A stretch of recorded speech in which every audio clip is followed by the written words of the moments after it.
welcome back to another YouTube Live. We are so happy that you're here joining us today. Today we're going to be discussing a very important topic, which is fraud, okay? And we have Rodrigo here, who is over our fraud department here at Shell FCU.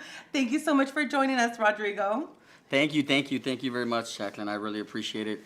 I'm excited to join you guys one more time to discuss. In this, case, we're going to be talking about check fraud. Yeah. So, hopefully you guys, if you have any questions, if there's anything that maybe, you've experienced and you want to know a little bit more about it, feel free to put it in the comments and hopefully we can get to it. Yeah, for sure. He is an expert in regards to fraud. So if you have any questions, just like he said, make sure you comment it in the chat. At the end of this live, we will be answering all of your questions, okay? So if you ask a question during this live, you will be entered to win a $25 gift card. So don't be shy and just comment on any questions that you have in regards to check fraud in the comments. Well, I already said we're going to be discussing check fraud today. Absolutely. So what is check fraud? So we're going to go ahead and dive in already. So check fraud is the unauthorized use of checks to steal money from individuals or businesses. It can occur in various ways, including counterfeit checks, forged signatures, stolen checks, and check, is it Kiting. Yes. Understanding these types of check fraud is the first step towards prevention. So Rodrigo, what are the different types of check fraud? Absolutely. So, as you can imagine, I'll touch a little bit about what check fraud is, right? So like she mentioned, check fraud is the unauthorized use of checks to steal money from individuals or businesses. So actually, check fraud is still number one avenue of loss for most financial institutions. Here lately, right, we've seen the rise in digital payments and just other form of electronic transfers that have really taken over the industry within the last few years, especially after COVID. But right now, roughly about 60 to 65% of fraud is seen through check fraud. So, it's something that we as institutions, we see this a lot. And typically when we experience check fraud, we see it in different forms. So like she mentioned, some of the scenarios, there are forgery checks that, unfortunately that it's just part of the industry where, you have individuals that sign these checks unauthorized, right? So they'll find a check or they'll find a checkbook and they sign it, using their name and they try to deposit it, in the form of a forgery. You have altered checks. So altered checks it's a real check. Perhaps, someone put it in the mail, someone broke into, the mailbox and then they found that check. They went ahead and altered specific items, right? Variable items on that check, such as, a signature, a name, the amounts. All of those things can be altered and then presented to the institution, which, obviously can cause a loss. Counterfeit checks are absolutely just fake checks that were never issued out by any of the individuals or businesses. It's not very hard, to go and buy check stock, a simple search in Google. You can buy, your favorite checks and then input account numbers and routing numbers of, your financial institution. So unfortunately, these individuals, these fraudsters, they, if they're able to get access to your accounts, if they're able to find, a real checkbook, or maybe like an old stale dated check, they'll grab that information and they'll go online and purchase a check. Since you never actually issued that check out, that's considered a counterfeit item. Paper hanging, writing checks on closed accounts, right? So unfortunately, sometimes, let's say you lose your checkbook, you decide to change your account number. Well, that checkbook that someone finds, they might just decide to try and negotiate it. Usually there's a period between the moment that a check is negotiated to where it goes to the Federal Reserve, and then the Federal Reserve tries to collect funds from the institution where those funds are drawn out of. That there usually can be a delay, and that's why sometimes you'll see that some of these checks are placed on 7 to 9 day business holds. It's precisely because of that, right? That delay that it takes for the check to process. The institution is taking a mitigating factor to make sure that the check actually pays out. So for check kiting, writing a check from one bank account and depositing it into another account without sufficient funds. So sometimes what people would consider a kite, where they'll have the check and, they write it out most of the time it's to their own account. And as they're writing one check from Shell to, let's say, ABC Bank, they'll write another check from ABC Bank over to Shell. So they try to take advantage of that processing time. And unfortunately, like a kite, whenever, the institution catches it or stops it, whoever's holding the funds, like a kite, it falls down, and whoever has the checks and there's no funds there, that's who ends up taking the loss.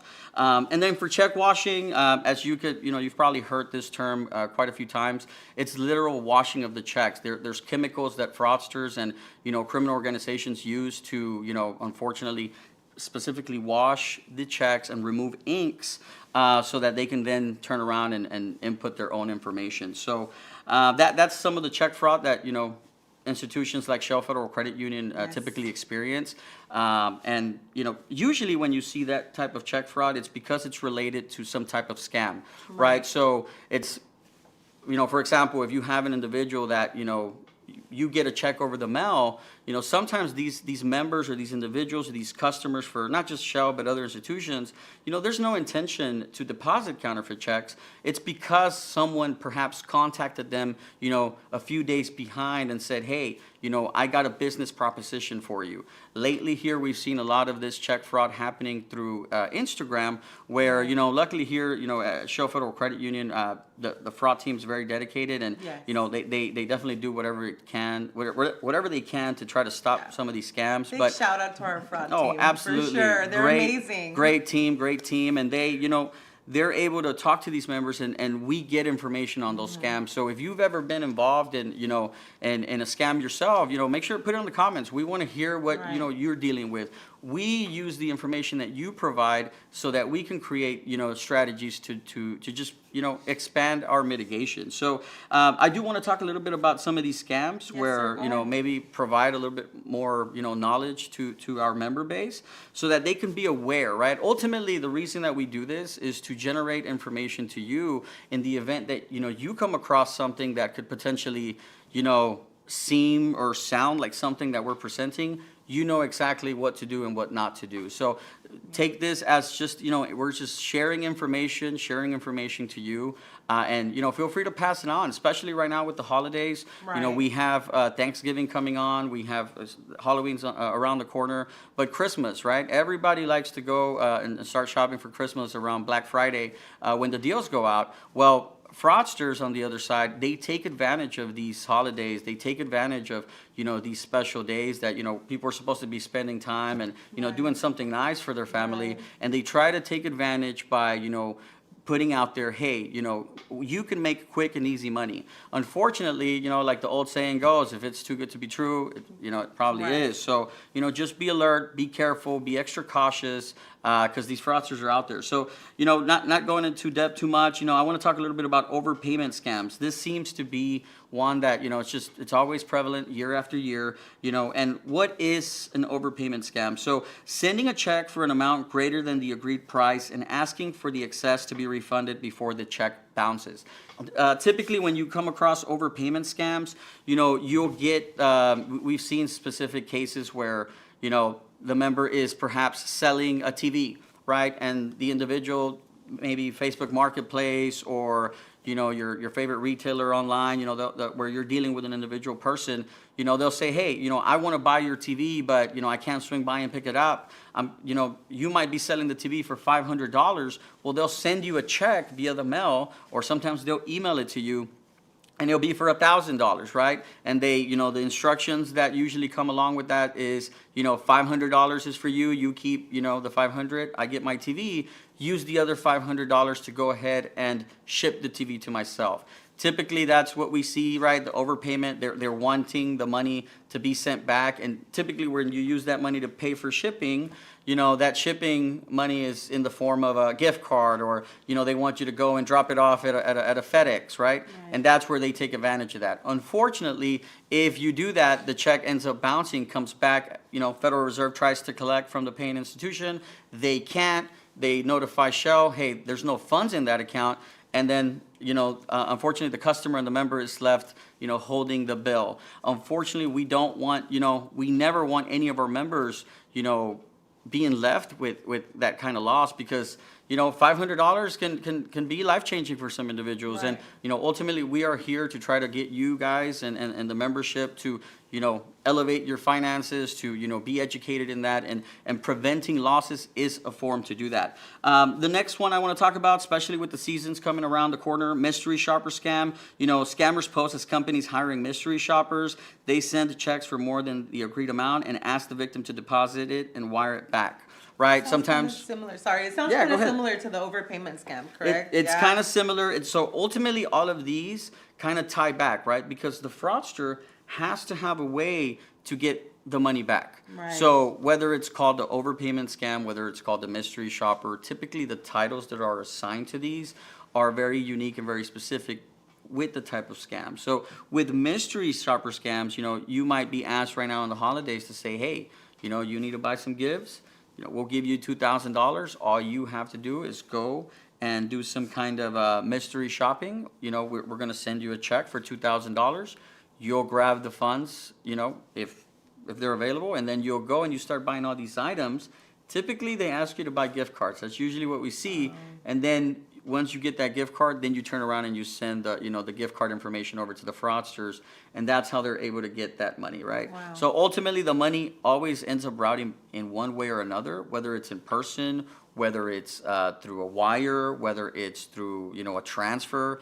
Right now, with the sale of pretty much the automatic payments, which in the finance world we call them person-to-person payments, you will see that they'll ask you to send it via Zelle, via Right. Cash App, via Apple Pay, because those are ways that they get the money instant.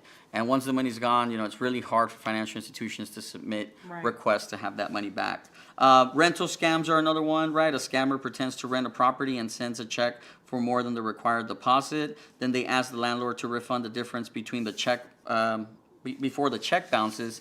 When you are renting, when you are in the market and looking for a place to live, be careful with the people that you're doing business. Make sure that the sources where you're gathering that information, that rental property, it's a solid source. There's no funny business doing there. And when in doubt, make sure that you ask someone that might be related to you, a friend.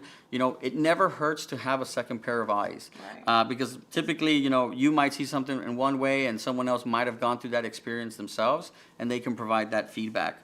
Online sales scams, and before I continue to online sales scams, if you're ever in doubt in anything that we're mentioning, as your financial institution, you can give us a call, right? We Right. have a dedicated fraud department that, our job here, main job here is to not only protect the institution itself from bad actors, but we're ultimately we're protecting the assets. And you as members, right, you guys own this, right? So at the end of the day, the assets that we're protecting your assets. That's our Right. job. So feel free to pick up the phone, right? Ask for the fraud department and say, hey, I'm applying for this job, and this is what they're telling me to do. What do you think? Do you think I should do this? We might have seen that scam already happen 2-3 times, and we can provide some feedback. And if we don't know, if we're not sure, we'll definitely take the time to do a little bit of research to make sure that you, as the member, as the person with the funds that are receiving, you're not taking any kind of loss. Ultimately, that's our job. Our job here is to make sure that losses are mitigated, so if we can get ahead of it before you even get the check in the mail, we're going to do that, and we're going to definitely put some resources to that. Absolutely. Talking a little bit more about other scams, online sales scams, job offer scams, work from home scams. All of these scams have similarities to them, where either you're selling things online, where you're being offered a job, or you're being offered to work from home. Especially after COVID in around 2019, 2020, there was a big shift from individuals to go from working in an office and now going from home. That's where we saw a spike, where unfortunately people would get promised to work from home, and they were going to make great money, and by the time that they were sent these large checks, they were asked to redistribute the funds, right? Oh, your check and what you're going to make is going to be $5,000-$6,000, but the check was for 20, and they were asked to go and deposit the money in either other accounts or start moving the money around. Well, unfortunately, all of that ties back to what in the industry we call mule activity, where that individual, that member, that account is being used for meal processing, right? When you think of a mule, they're being used to walk around and go around different places. Same thing, right? They're being asked to use and transfer that money to different locations for the sole purpose of money laundering, right? They're trying to clear the path. They're trying to use other people's accounts so that the fraudsters, the bad people, they're not tied to that money transfer. And ultimately, the fraudsters, by the time that money is shifted from one account to another, it's gone through like 5, 6, 7 accounts. It makes it really hard for the financial institutions to trace. It makes it really hard for law enforcement to trace. And, these fraudsters get away with, 60 to 70% of the overall money that was input into that scam. So, ultimately, all of these scams, they have that one connection where, the fraudster is going to end up with some of the money. So, for you that are at home, right, if you are talking to someone that might be famous, right, we've seen that one before where, they're talking to a famous artist that just so happens to, start chatting with a member via social media. And then this famous artist says, hey, I really like you. I really want to get to know you more.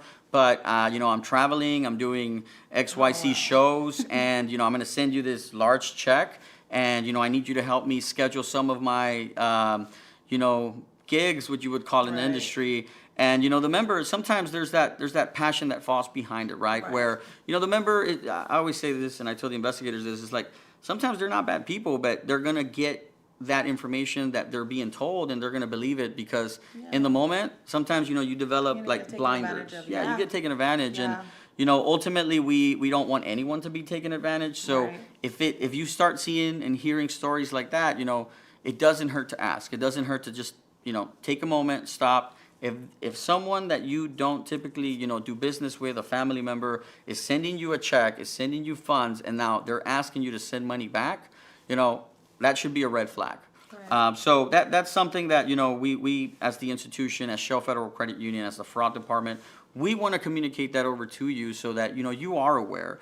Because unfortunately, we like to talk about it where most of our members, or most of the transactions that process, they're good. We're not going to have issues. But it's that small amount, unfortunately, that, typically, we do see, fraudulent activity happening. And, that's what we're after. We're after the people that are, being victimized, that are being taken advantage. And not only those that are being victimized, but also those that come and open accounts, right? If you come in here and you open an account for the sole purpose of trying to take advantage and, take our money, we do collaborate with law enforcement, right? We collaborate with them and we do what we can to open investigations and to provide as much information so that hopefully, they are able to, prosecute and, go in accordance with the law. So, I'm one of those where I'm very, very, law enforcement positive. So hopefully, like I said, most of our membership is good. But if you come in here and you try to open accounts, we're going to do what we can to make sure that we catch you and we go there. Because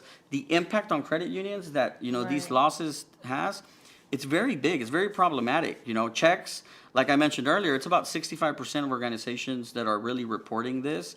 And most of it's due to check fraud related to mail theft. So unfortunately, the keys that that the mail uses to open, there's master keys.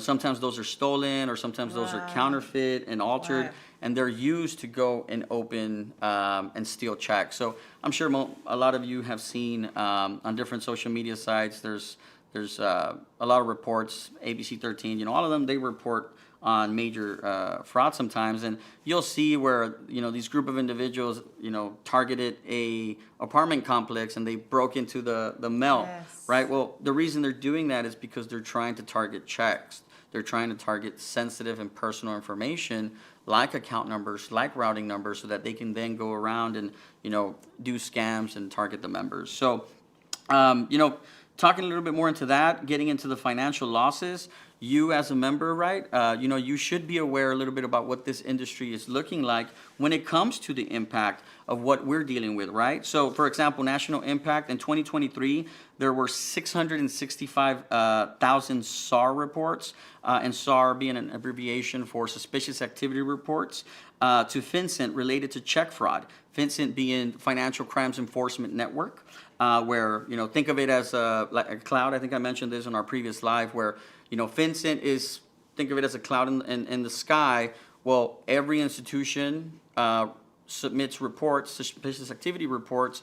When required, we submit these reports, and every law enforcement agency in the country has access to this, and they can then open their investigations, proceed to, make contact with the people that are involved, and they take over at that point. So in 2023, there were 665,000 SAR reports to FinCEN related specifically to check fraud, which is a 134% increase from 2020. So That's a big jump. that's a big jump, right? Crazy. And a lot of that was related to COVID, right? So when you start seeing, as the institution, as the fraud department, when we see spikes of 134% from 2020 to 2024, right, that sends us an alert system internally where, we tell each other, okay, this is an area where we really have to focus.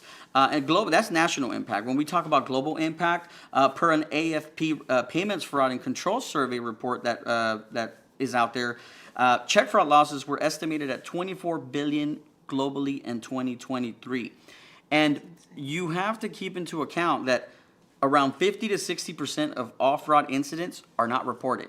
So Yeah. these 24 billion in global in 2023, you're looking more over $100 billion, when you start Right. making the math. And, that really sends, red flags all over, because ultimately, we don't want to see losses. We don't want any institution to have losses. But that tells us that, fraudsters are always constantly trying to find a way to beat, the protections that are out there, right? They're out there for sure. They learn our processes. They try to, come in and identify what we're doing to prevent, and they're trying to take advantage of that, right? And the numbers don't lie, right? If we're seeing those spikes year after year, nationally and globally, right? As an institution that is here to try to protect, the assets from growing the assets for you, making sure that the dividends are higher as high as possible, making sure that we're expanding, right? All of that, we take this into account, and this is what we use to develop the strategies to protect all of that. So, credit unions in Texas have definitely reported substantial financial losses due to check fraud, and most of those are really altered checks. So, the checks that you're writing, we'll talk a little bit more about some of the prevention tips that you can use to try to prevent your check from being stolen, from being altered. So, since I did go into the underreporting, you as the member of Shell Federal Credit Union, with this information, grab it, use it, and anytime that you hear of a friend, anytime that you hear of, or yourself or anyone that you may know, encourage them to report this, because Right. accurate reporting can help institutions, can help law enforcement in developing strategies. Recently here, I was in a webinar with, another individual that's been in government and law enforcement, and he was just talking about how, other countries are doing X, Y, C, and increasing their prevention strategies to prevent people from being scammed. All of that takes the individuals, the customers, the members to really provide that reporting. So the more you report, the more you tell your institution of something that could be fraud, the easier it is, and the more information, the more accurate information can be provided to develop strategies. Unfortunately, sometimes people don't report because they're embarrassed, right? They're embarrassed about what people are going to say. They're embarrassed about the activity that they took place on. But Right. at the end of the day, reporting that, we understand that there is that aspect, where maybe there's a little bit of shame. Here at Shell Federal Credit Union, right, we're not going to sit here and judge you based on something Right. that you did or a decision that you made. We understand that sometimes good people make bad decisions. Right. Typically when we ask these questions over the phone as to what happened, is so that we can have an understanding and make sure that we're protecting your accounts, right? If you gave out your account information, unfortunately, we want to know that, right? Because then we turn around and change the account number if needed, Right. and develop that layer of protection that really helps you. So, another thing is, lack of awareness. So, if you're tuning into this, if you're going to listen to this down the line, this serves as awareness for you, so that you can then turn around and share this, right? Share this with your friends, share this with your family. It may seem like it's something that, oh, it's just a webinar for check fraud, but daily, we get reports of people that are defrauded for checks. So, Yeah. you never know when we're sharing something like this, where this information, they might be going through that and they might be about to deposit a check where this information can help stop that activity. And I'm not, being in the fraud department, I'm not blind to the fact that many people think that reporting fraud will not lead to any meaningful action or recovery. And that, at the end of the day, I, being in the industry, being in this side, I know that's not the case. Recently here, we had a case that we collaborated. Obviously, for privacy reasons, I can't go into, too much details, but I can give you a little bit of a scope of what happened. A check was found, an individual, he found a check that was stolen, and this check was for $2 million, right? So this individual, and it's actually open, it's an open case, so they're investigating. Found a $2 million check, and decided to deposit the check, and he put it in another institution.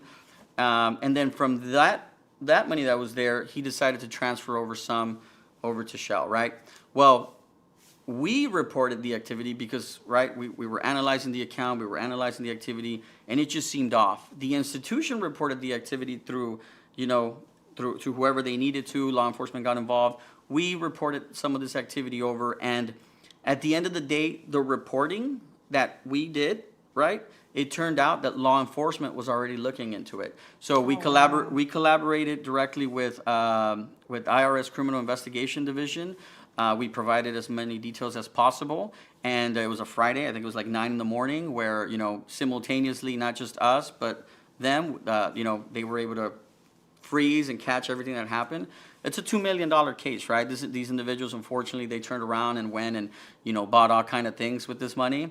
And the check that he stole, that he got, it was altered. He altered it. He put his name into it. It didn't belong to him. And unfortunately, that was the case. So these things do happen, Right. and the reporting that institutions did, fortunately caught this person, and now this person is facing some serious charges. So ultimately it's unfortunate for that person, but even those people, they have redemption. Hopefully they change their ways and going forward. So these cases are very much real. They Yeah. do happen. They happen, right? They do happen. I'm sure you see it all the time. Yes. And us being on this side, it's always nice to know all this and the details. And obviously I omitted a lot of information with that specific Right. case. But just like that case, we have many cases where people are getting defrauded, people are losing the money, people are sending the money out. We see it with the gift cards, we see it with the with the scams. Zelle, they send it out thinking that they're going to make a return on their investment. Unfortunately, there was a couple of red signs that were missed, and they're left without the funds. And we in the fraud department, we never want to see that, right? Because we deal with some of these conversations, some of these tough conversations that happen where I've had people crying on the phone with me, telling me that, hey, I lost everything that I had, and what are you going to do for me?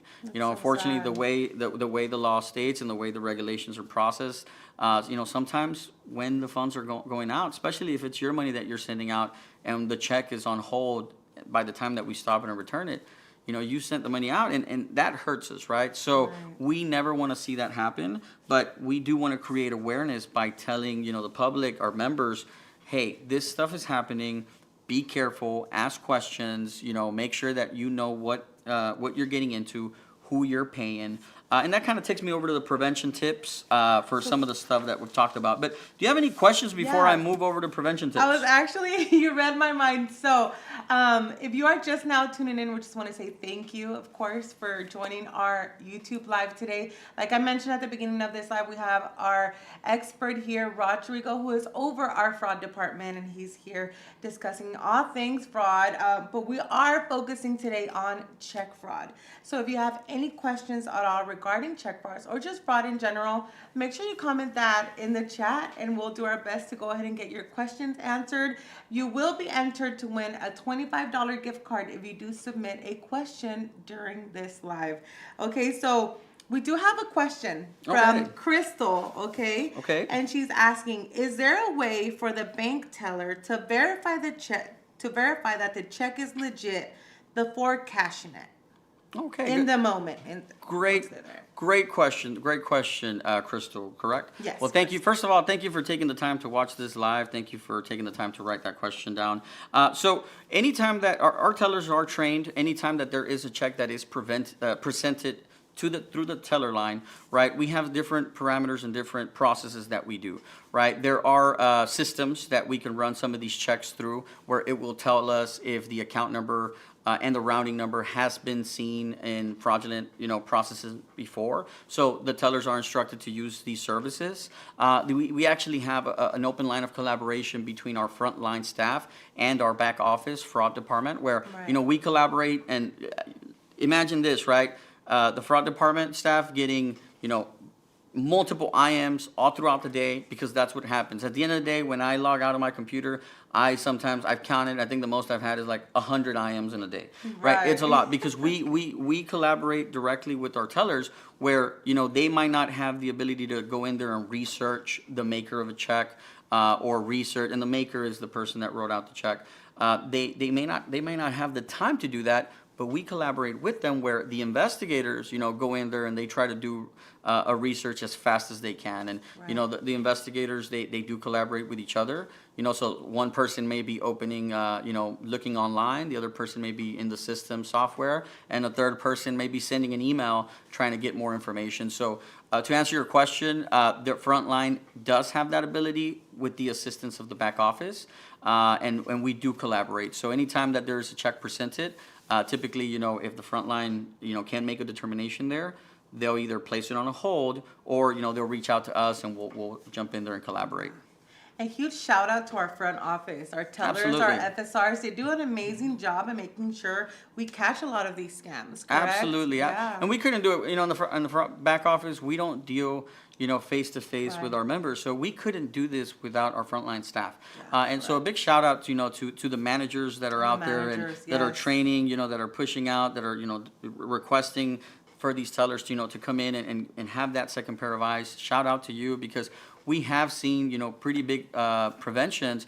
I'm talking, I think recently we had one was like $200,000 check that was prevented. It was confirmed fraud, and, the teller looked at it. A prevention that happened. So that claps, and good job to everyone involved in that investigation, back office, front Yes, office. for But sure. we could not do it without our front office staff. Yes, Absolutely. Absolutely. So speaking of prevention, Yes. Rodrigo, so what prevention tips do you have for our viewers? Oh, absolutely. So, ultimately, the biggest prevention tip that I can give you is going to be knowledge, right? Keep yourself informed. Make yourself aware of what is happening, right? And anyone can do that nowadays by just, going online and doing a web search of prevention tips. But, since we're here and we're live, I want to make sure that, I do share some of these where, awareness campaigns, right? Keep an eye out for things like what we're doing right now. Newsletters, emails, social media posts from Shell FCU. You are our members, right? We're going to try to do our best to communicate anytime that we're getting targeted with specific scams, anytime that we're getting targeted with any type of fraud. We're going to do our best to try to provide that information to you, so that you can then turn around and use it for your own protection. Educational sessions, participate in workshops, webinars offered by your credit union, in this case, Shell Federal Credit Union, right? So we're here, grab this information, Yeah. take it, save the video, and if you're ever one day in the future, you're presented with, some check that you don't know, open the video that you saved and Yeah. go through there, remember the scams that were talked about, and maybe you can identify it, and you can be your own, mitigating factor. So staying informed is going to be my number one. Monitor your accounts. So, as regularly as possible. It may seem sometimes excessive, but regular reviews. Shell Federal Credit Union offers, especially for the debit cards, right, where you can set up transfer amounts, where you can set up alerts. yeah. Anytime there's a transaction that's processing, right? Stay aware, stay alert. Make sure that you're logging into these accounts, and if you see something that you weren't expecting, do that regular check on your statements, not just, your online banking, but, maybe download your statement and review the statement, make sure that nothing was missed. And set up alerts, because ultimately that's going to be how you monitor the account. Third, report suspicious activity. If you notice any suspicious transactions, checks, or communications, report them to Shell immediately, right? Call Shell Federal Credit Union, the member assistance service department's going to be there to, gather that information.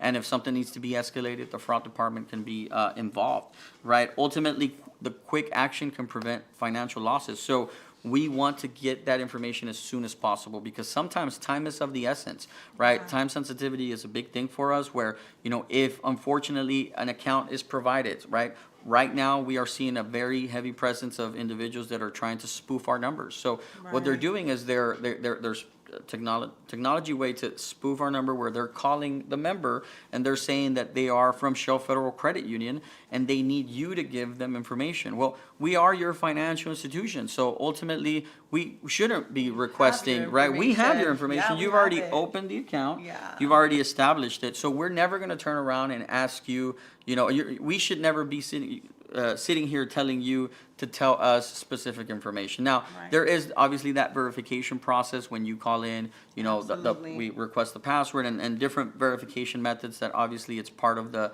identifying who you are.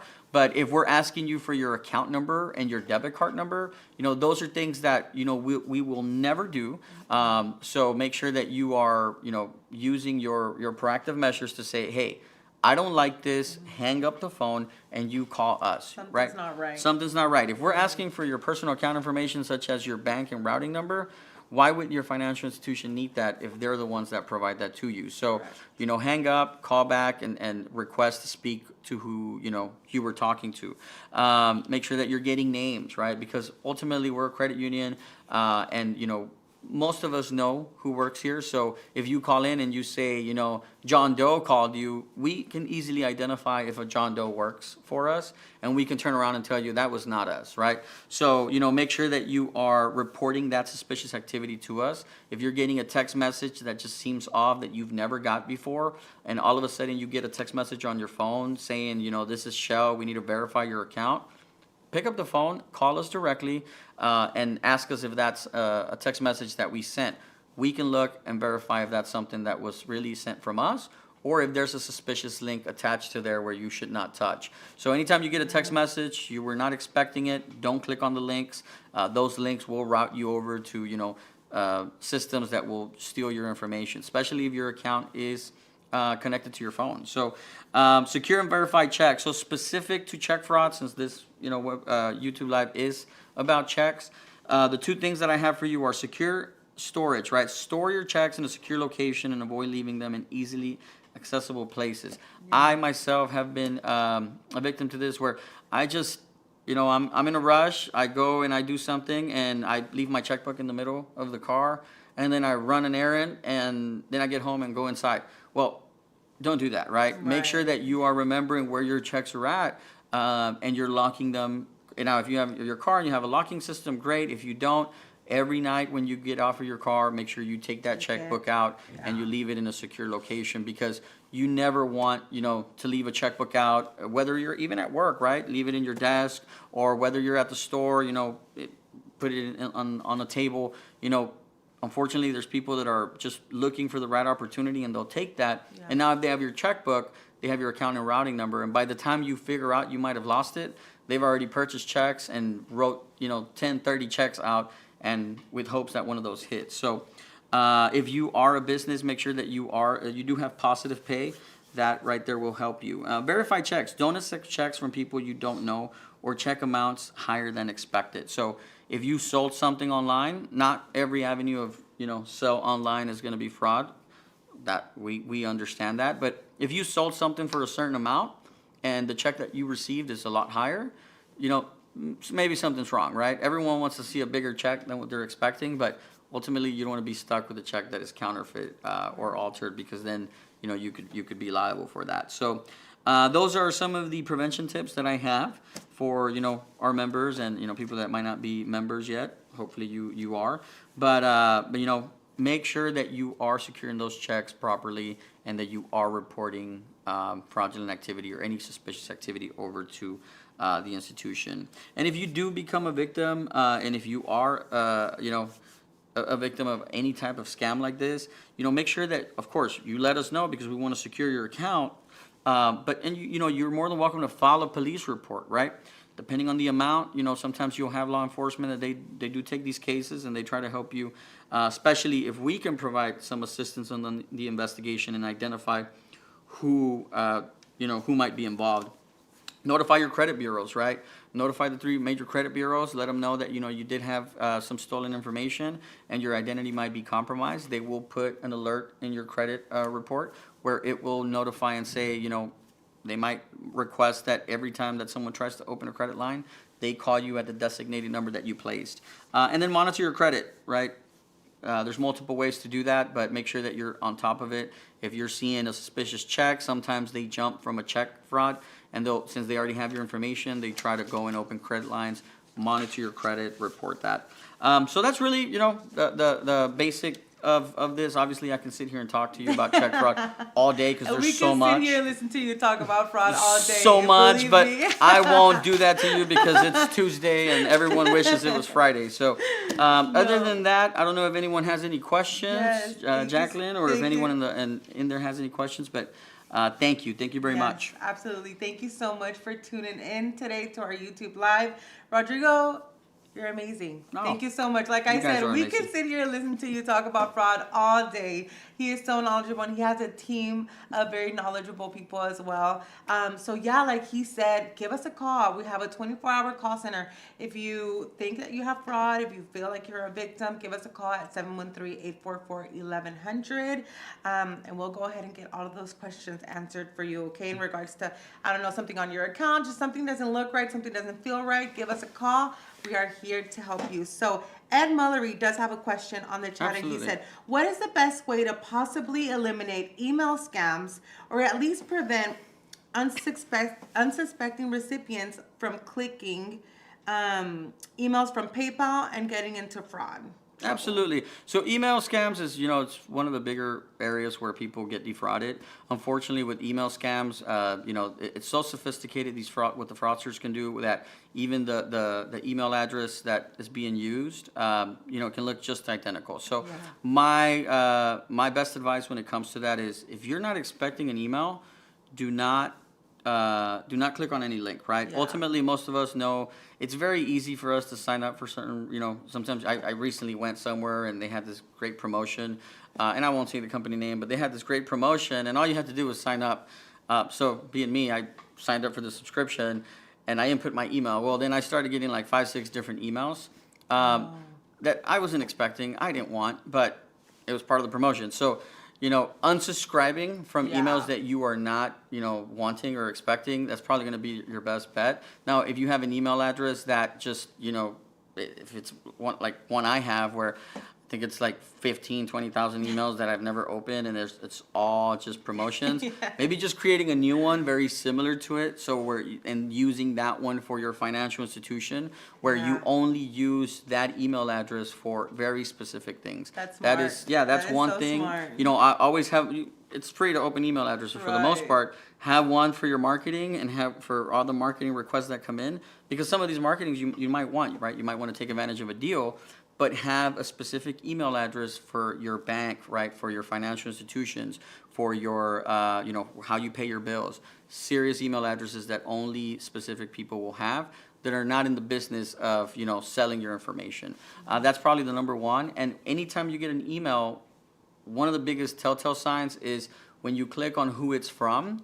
If it's from PayPal, I recently had one actually that I saw. It wasn't for me, it was for a member, where, you know, it said PayPal at, and then it had like a series of numbers, and I think it had Nigeria or something like that. Oh, that's Obviously, sketchy. PayPal, you know, is not going to send you an email with that kind of email source. Right. They're going to say they're going to be proper, and it's very easy to, you know, do a quick Google search or online search and know what their formal and proper email is. So if you're ever expecting an email, or if you're ever sent something where, you know, it seems suspicious, go online, do your own research, figure out if that is the real email address, and if it's not, don't even open it. Don't read it. Delete it, right? That way you're not presented with some kind of remote access Trojan that's accessing your accounts. Yeah. Thank you so Yeah. much, Rodrigo. Looks like that was all of our questions, correct? Yeah, no problem. Well, again, thank you all so much for tuning into our YouTube live today. We hope all of this information was very useful. And like Rodrigo said, come back and just watch this video. Okay, we are gonna have it posted here on our YouTube. So if you ever want more information, we want a refresher, come back and just watch this video and listen to all his great tips. So thank y'all so Right. much for watching. Thank you, Rodrigo, No, thank again you. for being here. And we'll see you guys on the next live. Bye. Thank you. Bye.